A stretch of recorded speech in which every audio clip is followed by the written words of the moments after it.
Hello बच्चों, कैसे हैं आप लोग। आई होप बच्चों आप सब अच्छे होंगे और आपकी पढ़ाई बहुत अच्छी चल रही होगी। तो बच्चों ये हमारा लेक्चर नंबर 1 है क्लास 8 के चैप्टर नंबर 3 अंडरस्टैंडिंग कोऑर्डिनेटर्स का। इस लेक्चर के अंदर हम एक्सरसाइज 3.1 के क्वेश्चन नंबर 1 से लेकर क्वेश्चन नंबर 3 तक के क्वेश्चंस को डिस्कस करेंगे और साथ ही में इस चैप्टर का इंट्रोडक्शन भी करेंगे। तो चलिए बच्चों स्टार्ट करते हैं। तो सबसे पहला टॉपिक आता है हमारे पास प्लेन सरफेस। क्लियर, जैसे कि हमें नाम से ही पता चल रहा है कोई भी एक सरफेस जो पूरी तरीके से प्लेन हो। जैसे कि आप ये डायग्राम देख सकते हो, ये एक पूरे तरीके से एक प्लेन सरफेस है। इसके एग्जांपल क्या हो जाएंगे, जैसे कि हमारा हो गया ब्लैक बोर्ड। ब्लैक बोर्ड आपका एक प्लेन सरफेस है, ठीक है। आपका पेपर हो गया, पेपर आपका एक प्लेन सरफेस है। तो ये आपके प्लेन सरफेसेस हो गए। तो अब आता है प्लेन कर्व। प्लेन कर्व क्या होता है? ऐसा कर्व जो बिना पेंसिल को उठाए और बिना रिट्रेस करे जो कर्व बनता है उसे प्लेन कर्व कहते हैं। जैसे कि मैं यहां पे पेंसिल को रखता हूं और बनाना स्टार्ट करता हूं, तो ये मेरा एक कर्व हो गया। यहां पे आप देख सकते हो मैं बिना पेंसिल को उठाए इसे बना रहा हूं, ठीक है। तो ये मेरा एक सिंपल कर्व हो गया या फिर प्लेन कर्व हो गया। क्लियर, ये मेरा एक सिंपल कर्व हो गया। लेकिन अगर मैं ऐसे बनाता हूं तो ये मेरा सिंपल कर्व नहीं हुआ, क्योंकि आप देख सकते हो यहां पे ये क्या कर रहा है, इंटरसेक्ट कर रहा है। जहां ये इंटरसेक्ट कर जाएगा वहां ये सिंपल प्लेन कर्व नहीं होगा। या फिर मैं ऐसे बनाता हूं, यहां तक बनाया, उसके बाद पेंसिल उठाई और फिर मैंने यहां से बनाना स्टार्ट करा, तो ये भी मेरा एक प्लेन कर्व या फिर सिंपल कर्व नहीं है, क्योंकि आप देख सकते हो यहां पे मैंने पेंसिल को उठाया है, ठीक है ना। और ये भी मेरा एक प्लेन कर्व नहीं होगा अगर मैं पेंसिल के ऊपर पेंसिल चलाता हूं। तो अब आपको समझ आ गया होगा प्लेन कर्व क्या होता है। प्लेन कर्व वो कर्व होता है जिसके अंदर हम बिना पेंसिल को उठाए या फिर बिना रिट्रेस करे कर्व को बनाते हैं, तो वो हमारा प्लेन कर्व होता है। क्लियर। अब इसके अंदर दो टाइप के कर्व होते हैं, सिंपल ओपन कर्व और सिंपल क्लोज्ड कर्व। तो आप ये देख सकते हो ये एक सिंपल ओपन कर्व है। क्या है? सिंपल ओपन कर्व, क्योंकि आप देख सकते हो यहां से ये खुला हुआ है। और ये क्या है? ये एक सिंपल क्लोज्ड कर्व है। क्लियर। ये क्या है मेरा सिंपल ओपन कर्व, ये क्या है मेरा सिंपल क्लोज्ड कर्व। क्लियर। अब आपको ओपन कर्व और क्लोज कर्व के बारे में भी समझ में आ गया। अब अगला टॉपिक है interior and exterior of a closed curve. क्या होता है ये? जैसे कि आप देखो ये आपका एक कर्व है, ये आपका एक क्लोज्ड कर्व है, ठीक है। तो इंटीरियर कौन सा पार्ट होता है और एक्सटीरियर कौन सा पार्ट होता है? तो इंटीरियर तो अंदर वाले पार्ट को हम कहते हैं। इंटीरियर किसको कहते हैं? अंदर वाले पार्ट को। तो ये सारा का सारा जो अंदर वाला पार्ट है ये सारा सारा इंटीरियर कहलाया जाएगा, ठीक है। एक्सटीरियर कौन सा होता है? ये जो बाहर का पार्ट होता है इसे हम एक्सटीरियर कहते हैं। तो ये जो भी बाहर का पार्ट है ये सारा एक्सटीरियर होगा। अब जैसे कि मैं आपको 3 पॉइंट देता हूं, ए, बी और सी। ए पॉइंट को रखता हूं यहां, बी पॉइंट को रखता हूं यहां और सी पॉइंट को रखता हूं यहां। अब आपसे पूछता हूं ए पॉइंट कहां है कर्व में? तो ए पॉइंट है आपका इंटीरियर में, कर्व के इंटीरियर में। बी पॉइंट कहां है? बी पॉइंट है कर्व के एक्सटीरियर में। क्लियर है। और सी पॉइंट कहां है? सी पॉइंट ना ही इंटीरियर में है ना ही एक्सटीरियर में है, सी पॉइंट है बाउंड्री पे। सी पॉइंट कहां है? बाउंड्री पे। क्लियर। तो इस तरीके से आपको इंटीरियर और एक्सटीरियर का ध्यान रखना है। अब पढ़ते हैं अगला टॉपिक। अगला टॉपिक आता है हमारा पॉलीगन्स। पॉलीगन्स क्या होते हैं? A simple closed curve made up of only line segments is called a polygon. Polygon क्या होते हैं? एक सिंपल क्लोज्ड कर्व, ठीक है, जो कि सिर्फ लाइन सेगमेंट से मिलकर बना होता है, उसे हम पॉलीगन कहते हैं। जैसे कि आप देख सकते हो यहाँ पे पॉलीगन्स के कुछ एग्जांपल दे रखे हैं। यहाँ पे आप देखो ये रेक्टेंगल है, ये पूरी तरीके से लाइन सेगमेंट से मिलकर बना है, ठीक है, और क्लोज्ड है, ठीक है ना। तो इस वजह से इसको हम पॉलीगन कहेंगे। ये भी आपका एक पॉलीगन है, लाइन सेगमेंट से मिलकर बना है और क्लोज्ड है। ये भी आपका एक पॉलीगन है, लाइन सेगमेंट से मिलकर बना है और क्लोज्ड है। तो ये आपके तीनों के तीनों पॉलीगन्स हैं। अगर मैं आपको देता हूं ये वाली फिगर, तो क्या ये एक पॉलीगन है? ये एक पॉलीगन नहीं है। क्यों नहीं है? ये फिगर तो आपकी क्लोज्ड है, ठीक है ना, लेकिन ये लाइन सेगमेंट से मिलकर नहीं बनी है, इसी वजह से ये पॉलीगन नहीं है। ये सिंपल एक क्लोज्ड कर्व है, ये पॉलीगन नहीं है। अब अगर मैं आपसे पूछूं क्या ये एक पॉलीगन है, तो ये भी आपका एक पॉलीगन नहीं है। क्यों नहीं है? ये लाइन सेगमेंट से तो मिलकर बना है, लेकिन आप देख सकते हो यहां से ये ओपन है, ठीक है ना, ओपन होने की वजह से ये एक पॉलीगन नहीं है। अब आप यहाँ पे देख सकते हो ये ओपन है, तो इस वजह से ये पॉलीगन नहीं है।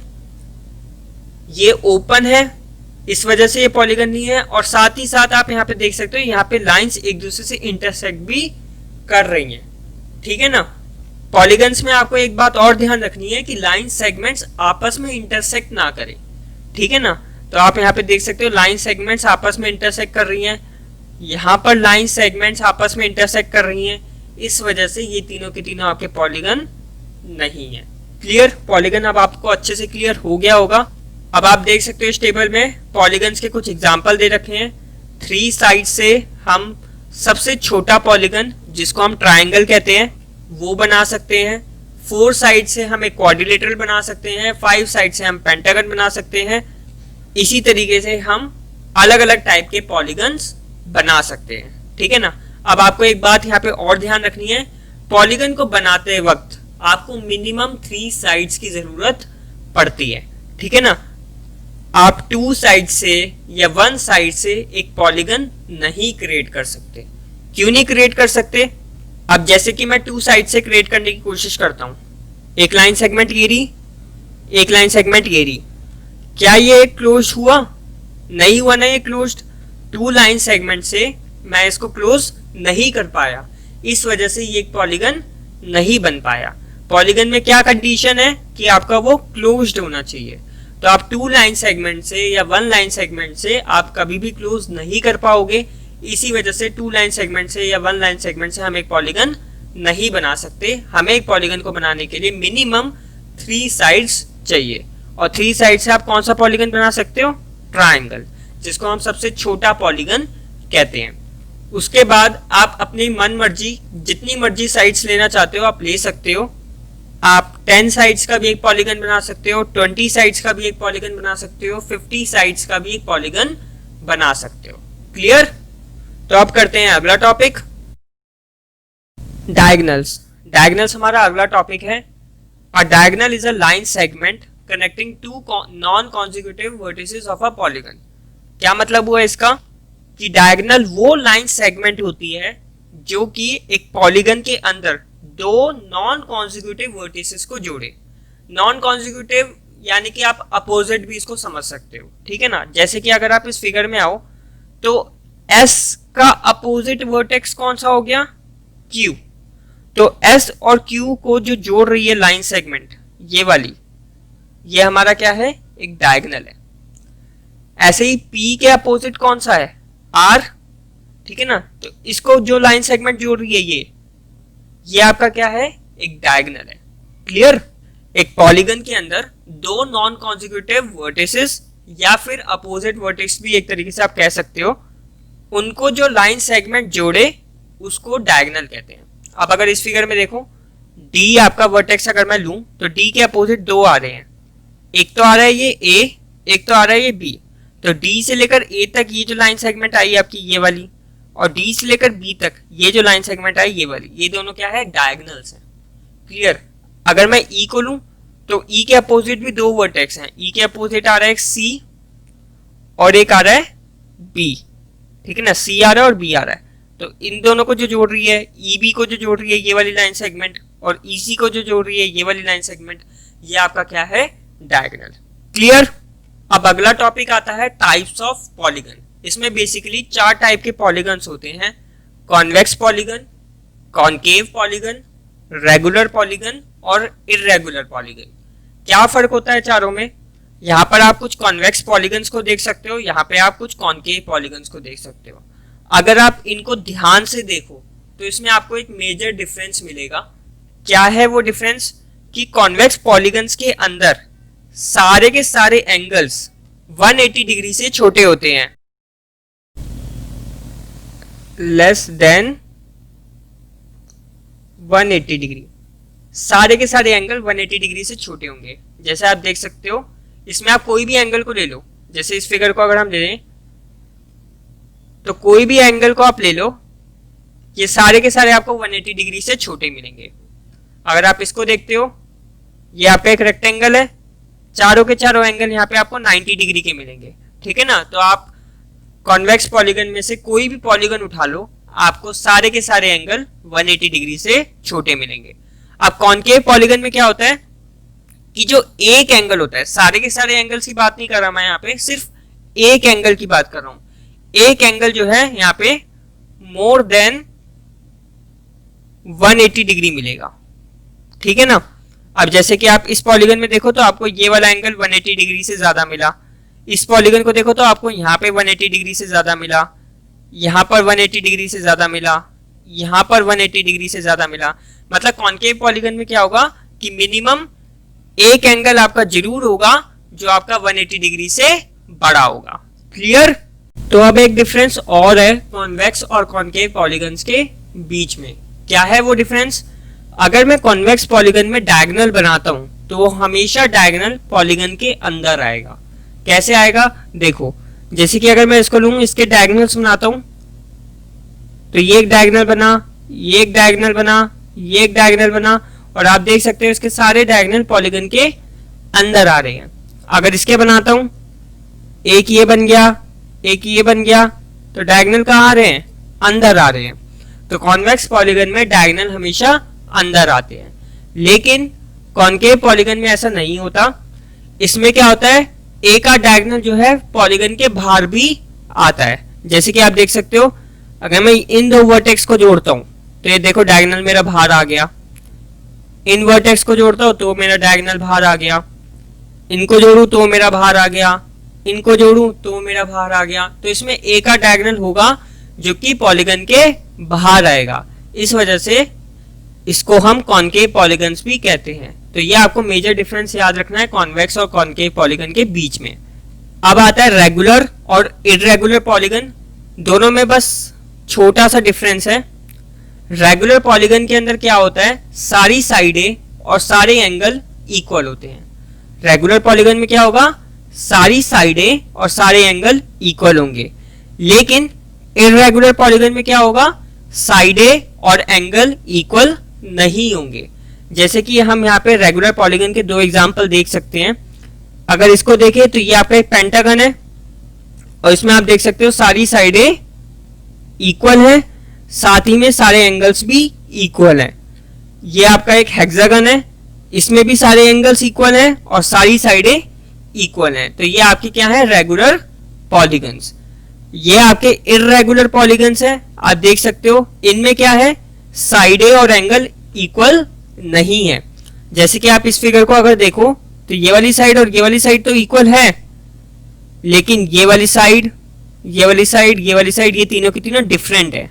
अगर आप एंगल को देखो तो ये 90 डिग्री का एंगल है, ये 90 डिग्री का एंगल है, बट ये एंगल डिफरेंट है।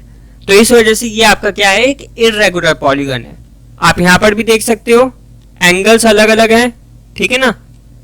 ये वाला एंगल, ये वाला एंगल, ये वाला एंगल, ये वाला एंगल, ये चारों के चारों एंगल इक्वल हैं, बट ये वाला एंगल और ये वाला एंगल डिफरेंट है। क्लियर? और ऐसे ही साइडें भी अलग अलग हैं। ये वाली साइड और ये वाली साइड इक्वल है, बट ये जो चारों साइडें हैं ये दूसरे मेजरमेंट की हैं। तो बस आपको ये ध्यान रखना, रेगुलर और इर्रेगुलर पॉलीगन में क्या डिफरेंस होता है। रेगुलर में सारी साइडें और सारे एंगल इक्वल होते हैं और इर्रेगुलर में साइडें और एंगल इक्वल नहीं होते। क्लियर? अब लास्ट चीज, angle sum property of a quadrilateral. ये समझने के बाद हम एक्सरसाइज करेंगे। तो क्वाड्रिलेटरल तो आपको पता ही है, 4 साइडेड पॉलीगन होता है, ठीक है ना। आप ये देख सकते हो ये क्वाड्रिलेटरल है। एंगल सम प्रॉपर्टी क्या होता है? एंगल सम प्रॉपर्टी का मतलब ये होता है कि क्वाड्रिलेटरल के अंदर जो आपके 4 एंगल्स बनते हैं, ठीक है, उन चारों एंगल का अगर हम सम कर दें तो वो आपका 360 डिग्री के इक्वल आएगा। जैसे कि ये आपका एक क्वाड्रिलेटरल है, अगर हम एंगल 1, ये वाला एंगल, ये वाला एंगल, एंगल नंबर 2, ये वाला एंगल, एंगल नंबर 3 और ये वाला एंगल, एंगल नंबर 4, इन चारों एंगल को सम कर दें तो हमेशा ये 360 डिग्री के इक्वल आएगा। जिस तरीके से ट्रायंगल में होता था, अगर ट्रायंगल के तीनों एंगल का सम कर दें तो वो 180 डिग्री के इक्वल होता था, है ना। इसी तरीके से क्वाड्रिलेटरल में भी होता है, क्वाड्रिलेटरल के चारों एंगल का सम कर दें तो वो हमारा 360 डिग्री के इक्वल आता है। क्लियर। अब हम करते हैं एक्सरसाइज। तो क्वेश्चन नंबर 1 है आपका, given here are some figures. ये आपको कुछ फिगर्स दे रखी हैं और आपको बताना है कि कौन कौन सा सिंपल कर्व है, कौन सा सिंपल क्लोज्ड कर्व है, कौन सा पॉलीगन है, कौन सा कॉन्वेक्स पॉलीगन है और कौन सा कॉनकेव पॉलीगन है। क्लियर। देखते हैं। सबसे पहला करते हैं सिंपल कर्व। सिंपल कर्व का मतलब प्लेन कर्व। तो आप देख सकते हो पहला वाला, ये एक सिंपल कर्व है क्योंकि आप देख सकते हो इसको बिना पेंसिल के उठाए बनाया हुआ है। जब हम बिना पेंसिल के उठाए कोई कर्व बनाते हैं तो वो हमारा सिंपल कर्व होता है। इसी तरीके से सेकंड वाला भी एक सिंपल कर्व है, बिना पेंसिल को उठाए ये पूरा बना है, ठीक है ना। थर्ड वन देखते हैं। यहां पर देखो, आप एक सर्कल बनाओगे, फिर उसके बाद आपको पेंसिल को उठाना पड़ेगा जिससे आप दूसरा सर्कल बनाओगे। तो यहां पे आपको पेंसिल को उठाना पड़ेगा ना, इस वजह से ये सिंपल कर्व नहीं है। क्लियर। फोर्थ वन देखो, ये भी आपका सिंपल कर्व नहीं है क्योंकि आप देख सकते हो यहाँ पे ये लाइंस इंटरसेक्ट कर रही हैं और जब लाइंस एक दूसरे से इंटरसेक्ट करती है तो वो सिंपल कर्व नहीं होता।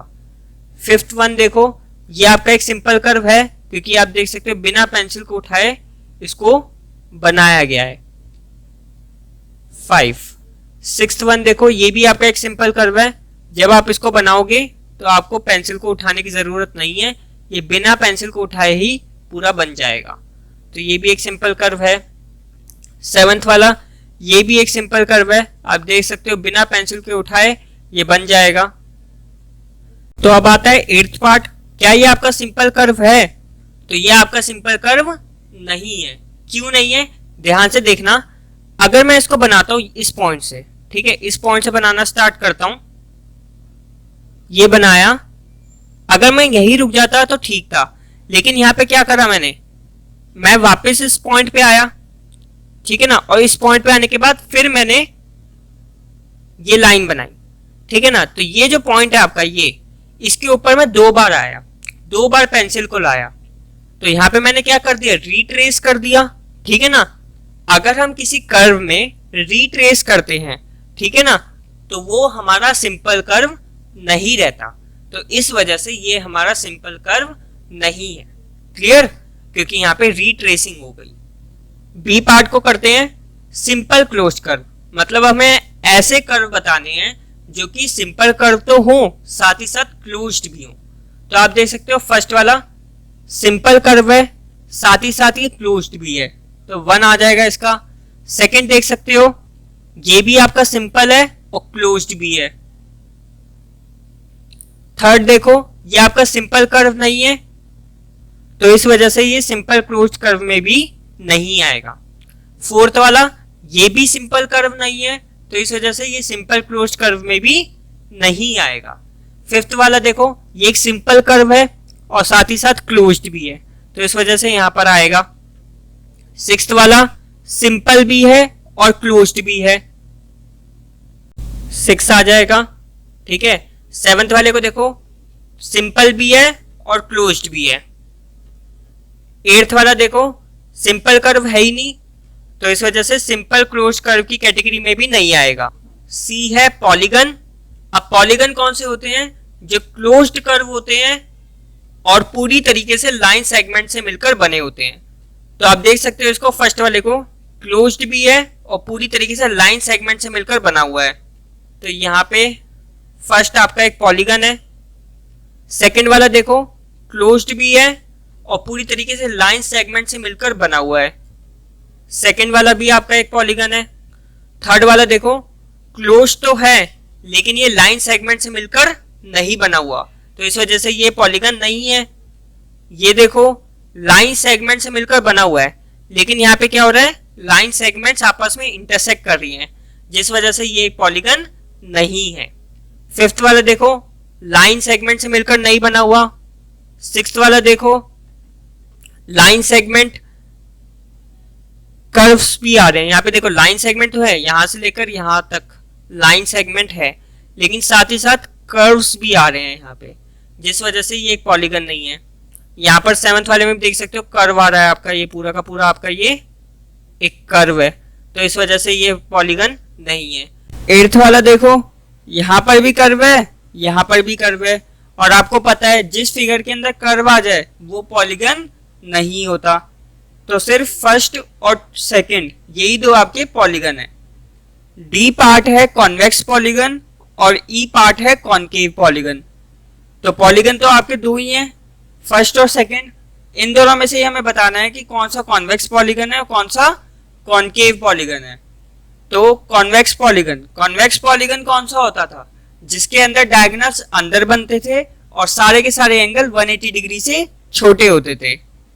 तो अगर आप सेकंड वाली फिगर को देखो तो इसके अंदर देखो डायगोनल्स अंदर बन रहे हैं,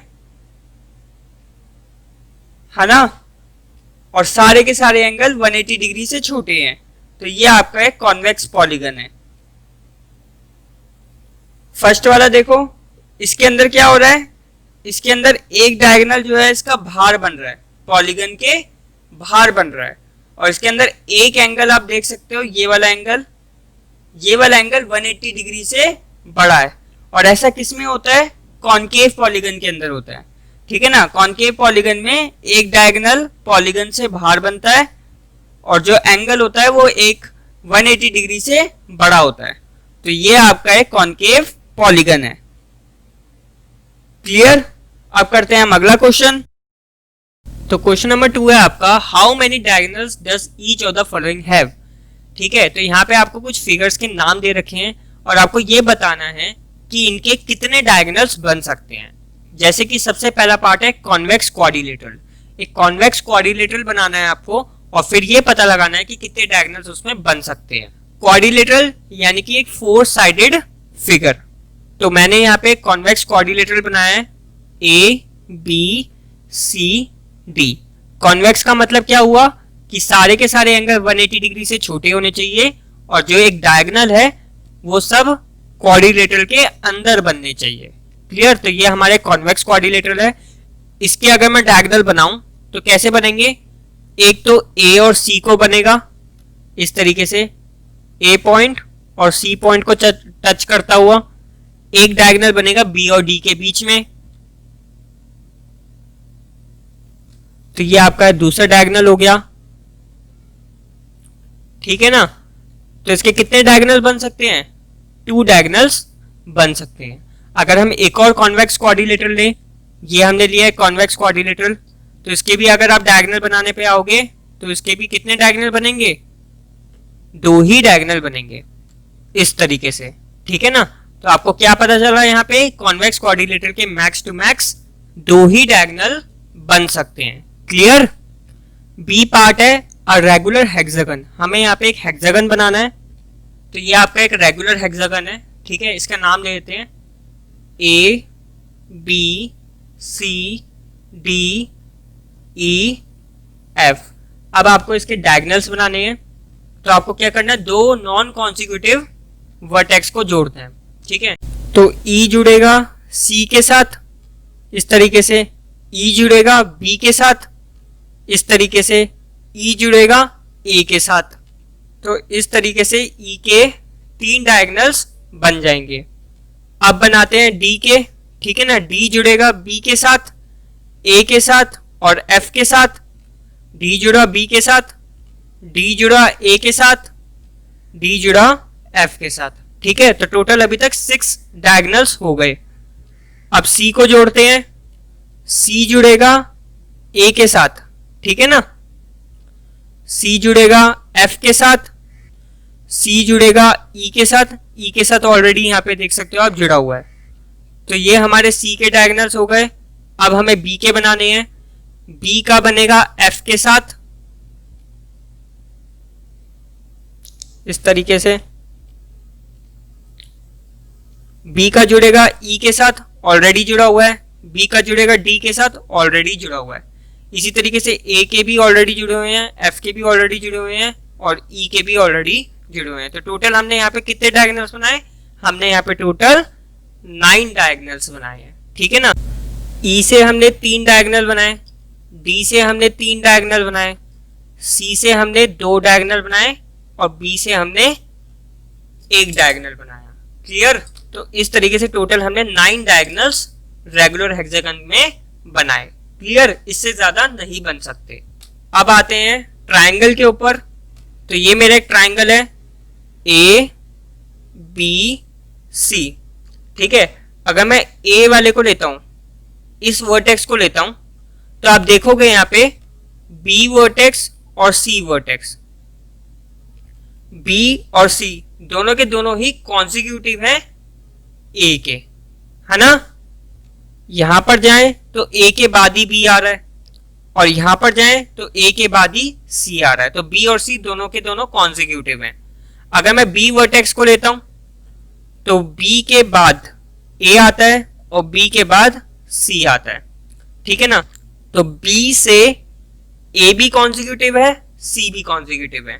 तो यहाँ पे कोई भी नॉन कॉन्जिक्यूटिव वर्टेक्स आ ही नहीं रहा। और हम क्या करते हैं, डायगोनल्स हमेशा नॉन कॉन्जिक्यूटिव वर्टेक्स से जुड़ते हैं और यहाँ पे क्या है, सारे के सारे कॉन्जिक्यूटिव हैं। तो इस वजह से ट्राइंगल का यहाँ पे कोई भी डायगोनल नहीं बनेगा। यहाँ पे ट्राइंगल के कितने डायगोनल होंगे? 0 डायगोनल होंगे, क्योंकि यहाँ पे कोई भी नॉन कॉन्जिक्यूटिव वर्टेक्स आ ही नहीं रहा, जिस वजह से हम वहां पे एक डायगोनल क्रिएट कर सके। तो इस वजह से इसका 0 डायगोनल बनेगा। क्लियर? क्वेश्चन नंबर 3 करते हैं। What is the sum of the measures of the angles of a convex quadrilateral. ये क्या पूछ रहा है, अगर आपके पास एक कॉन्वेक्स क्वाड्रिलेटरल हो और उसके अंदर जितने भी एंगल्स हैं, कितने एंगल्स होते हैं कॉन्वेक्स क्वाड्रिलेटरल्स में? आपको पता है 4 एंगल्स होते हैं। चारों एंगल का सम कितना आएगा? आप सबको पता है चारों एंगल का सम 360 डिग्री आता है। ये हमारी प्रॉपर्टी होती है। अब क्या पूछा है ये, will this property hold if the quadrilateral is not convex. क्या यही प्रॉपर्टी होल्ड करेगी अगर हमारा क्वाड्रिलेटरल कॉन्वेक्स ना हो? ठीक है, तो चलिए स्टार्ट करते हैं। सबसे पहले कॉन्वेक्स क्वाड्रिलेटरल बनाते हैं और उसमें हम चेक करते हैं कि सारे एंगल्स का सम 360 डिग्री आ रहा है कि नहीं आ रहा। फिर उसके बाद हम कॉनकेव क्वाड्रिलेटरल बनाएंगे और उसमें चेक करेंगे। तो सबसे पहले ये मैंने एक कॉन्वेक्स क्वाड्रिलेटरल बनाया। अब क्या करेंगे, हम इसमें एक डायगोनल बनाएंगे कि हमारा क्वाड्रिलेटरल है A B C D, A B C D, ठीक है। एंगल्स को हम नाम दे देते हैं। ये हमारा होगा एंगल नंबर 1, क्लियर। ये हमारा होगा एंगल नंबर 2, ये हमारा होगा एंगल नंबर 3, ये हमारा होगा एंगल नंबर 4, ये हमारा होगा एंगल नंबर 5 और ये हमारा होगा एंगल नंबर 6। क्लियर? अब देखते हैं सारे एंगल का सम कितना आता है। तो हम करते हैं इन क्वाड्रिलेटरल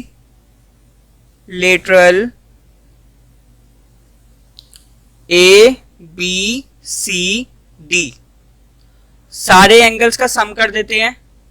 हमें यही तो बताना है सारे एंगल्स का सम कितना आता है। Angle A plus angle B plus angle C plus angle D. Clear? अब एंगल ए की जगह हम क्या लिख सकते हैं, एंगल 1, है ना। एंगल बी की जगह क्या लिख सकते हैं, देखो एंगल बी ये आपका 2 एंगल से मिलकर बना है, एंगल नंबर 5 और एंगल नंबर 6। तो हम इसको लिखेंगे angle number 5 plus angle number 6। Clear? Angle C सिर्फ एंगल 4 से बना है। क्लियर? एंगल नंबर डी ये देखो 2 एंगल से बना है, एक तो एंगल नंबर 2 और एक एंगल नंबर 3। तो angle number 2 plus angle number 3। Clear. तो अब अगर हम इस क्वाड्रिलेटरल को तोड़कर ट्रायंगल के रूप में कंसीडर करें, यानी कि एक ट्रायंगल हो जाएगा आपका ए बी डी, ठीक है, ये वाला ट्रायंगल। एक ट्रायंगल हो जाएगा ये वाला, कौन सा, बी सी डी। अब हमें इसको ट्रायंगल के रूप में कंसीडर करना है। ट्रायंगल ए बी डी में कौन कौन से एंगल आ रहे हैं, एंगल 1, एंगल 6 और एंगल नंबर 2। तो हम इसको रीअरेंज कर देंगे। एंगल 1, ठीक है, एंगल 6 को पहले लिख देंगे, क्लियर, और फिर एंगल नंबर 2। अब ये जितने भी एंगल हैं ये सब इस ट्रायंगल के हैं, ए बी डी के, क्लियर। इसी तरीके से बी सी डी, इस ट्रायंगल के सारे एंगल को लिख लेते हैं यहाँ पे साथ में। एंगल नंबर 5 ये रहा, प्लस एंगल नंबर 4 ये रहा, प्लस एंगल नंबर 3, ठीक है ना। तो अब हमने इन सारे एंगल्स को ट्रायंगल के अकॉर्डिंग अरेंज कर लिया। अब आप देखोगे अगर आप इन तीनों एंगल का ऐड करोगे और इन तीनों एंगल का ऐड करोगे तो आपको क्या मिलेगा, 180 डिग्री। इन तीनों एंगल को ऐड करने पे क्या मिलेगा, 180 डिग्री। क्यों मिला, क्योंकि आपको पता है angle sum property of triangle. क्या कहती है वो प्रॉपर्टी कि ट्रायंगल के तीनों एंगल का सम कितना होता है, 180 डिग्री होता है। इस वजह से इन तीनों एंगल का सम 180 डिग्री होगा, क्लियर। इसी तरीके से इन तीनों एंगल का भी सम 180 डिग्री होगा। ये तीनों एंगल इस ट्रायंगल के हैं और ये तीनों एंगल इस ट्रायंगल के हैं, क्लियर। यहां पे हम रीजन लिख देंगे, angle sum property of triangle, clear. 180 plus 180 कितना होता है, 360 डिग्री। तो ये आपका प्रूव हो गया कि कॉन्वेक्स क्वाड्रिलेटरल के अंदर सारे एंगल्स का सम कितना होता है, 360 डिग्री होता है, क्लियर। अब करेंगे कॉनकेव क्वाड्रिलेटरल के लिए। तो अभी ये मैंने एक कॉनकेव क्वाड्रिलेटरल बनाया है, इसका नाम दे देते हैं A B C D, clear. अब यहां पर भी एक डायगोनल बनाते हैं और इसको दो ट्रायंगल में ब्रेक करते हैं। तो ये मैंने डायगोनल बना के इसको दो ट्रायंगल्स में ब्रेक कर दिया। अब नाम दे देते हैं, ये हमारा एंगल नंबर 1 होगा, ये हमारा एंगल नंबर 2 होगा। अब अपनी हिसाब से कोई भी नाम दे सकते हो। ये हमारा एंगल नंबर 3 होगा, ये मेरा एंगल नंबर 4 होगा, ये मेरा एंगल नंबर 5 होगा और ये मेरा एंगल नंबर 6 होगा, क्लियर। करते हैं अब इसको इन क्वाड्रिलेटरल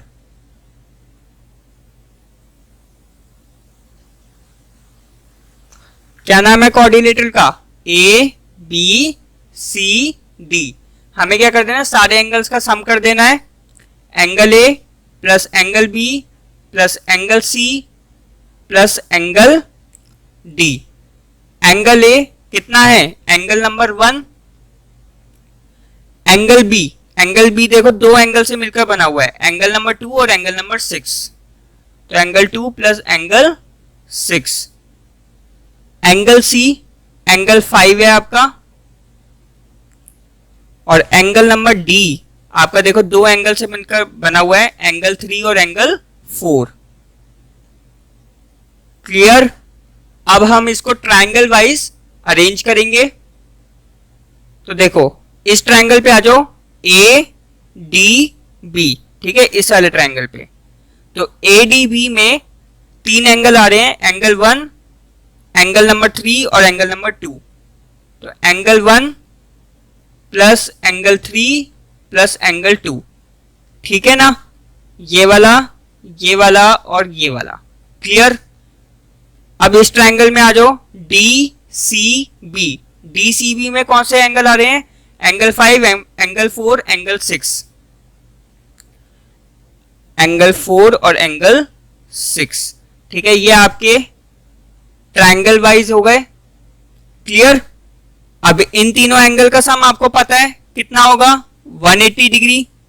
ठीक है ना, angle sum property of a triangle की वजह से इन तीनों एंगल का सम 180 डिग्री हो जाएगा। ऐसे ही इन तीनों एंगल का सम भी कितना हो जाएगा, 180 डिग्री। कितना हो जाएगा 180 प्लस 180, 360 डिग्री।